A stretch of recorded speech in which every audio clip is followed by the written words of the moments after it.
Ladies and gentlemen, we have now reached our most western boundary, having crossed the River Avon to find the bridge inn fully open and ready for business.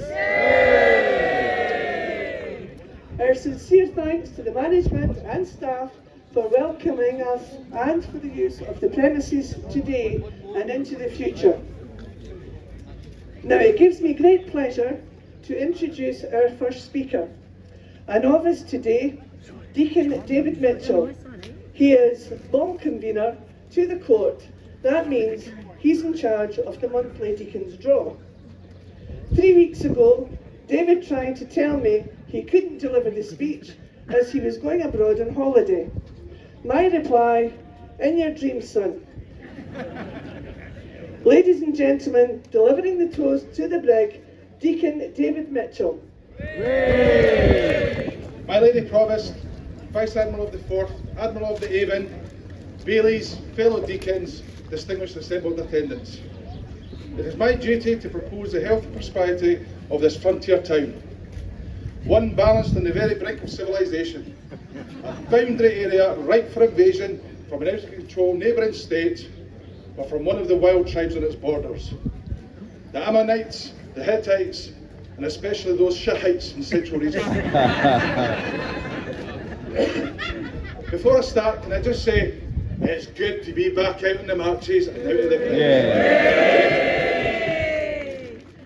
The last 2 years has left a huge gap for us all in the month of June, but a gap in which Deacon Stephanie Thompson did an amazing job of filling with her virtual marches. So a round of applause for her. But it is good to be back though, right? Yeah. My hope is that you've all forgotten how good the speeches were back in 2019, and then mine might sound a wee bit better today. It was a great honour to be asked by the Provost to make the address today. And it was made even better as my good friend Deacon Duncan Stephen is doing the reply. I was told to keep in with all the time-ins that I had to keep this short today, which I guess is where Duncan comes in.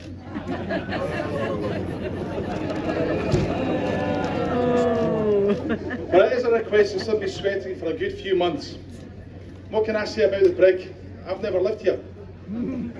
So I reached out to our very own one-man time team and celebrated historian, past Provost Bruce Jameson, to get some history and information on the Brig, which must have come as a bit of a surprise to him because I spent my entire life at school not listening to him.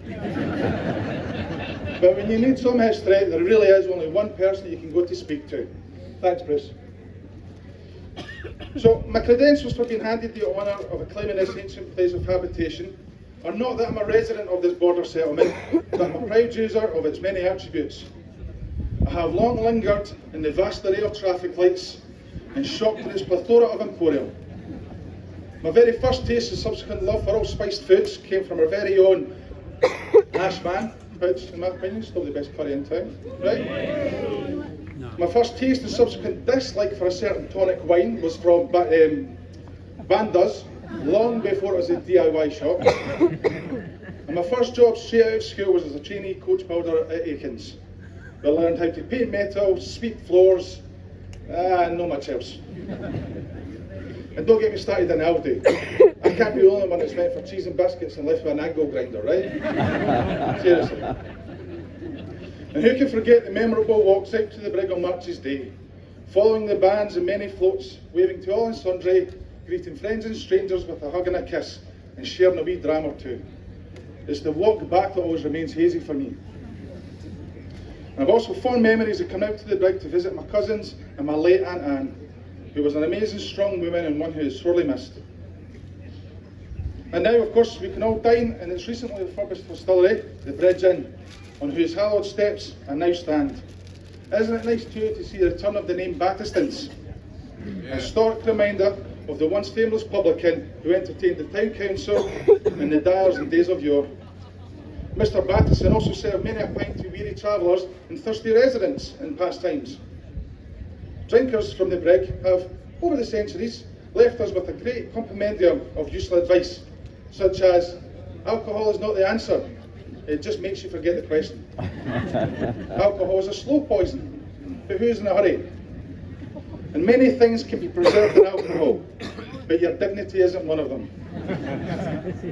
And now the Brig has this new drinking and eating concern, and I'm sure that we'll all offer our thanks to the team behind this resurrected establishment, and we appreciate their hospitality today. For the Brig has always been a welcoming and industrious village, the homes of toll collectors, millers, polish contractors, pallet producers and paper makers. Over the banks of his boundary river, rival armies fought for possession of young King James V, but that was 500 years ago. Today, in 2022, we celebrate another historic occasion. The first time in the proud annals of Linlithgow Bridge that a female provost has stood in these sacred steps. Provost Park, we salute you in your westernmost possession, the 83rd recorded provost and the first ever female provost. But don't be alarmed, good brothers, for she is just as determined as any of her predecessors to defend our boundaries, especially here in our much-loved Brig. So let no one dare meddle with our ancient rights and privileges or molest the good people of this cherished township, a vital part of our historic traditions and a fundamental piece in the historic jigsaw of our Marches celebration. Please join me in my toast. Long live Linlithgow Bridge, long live the Marches.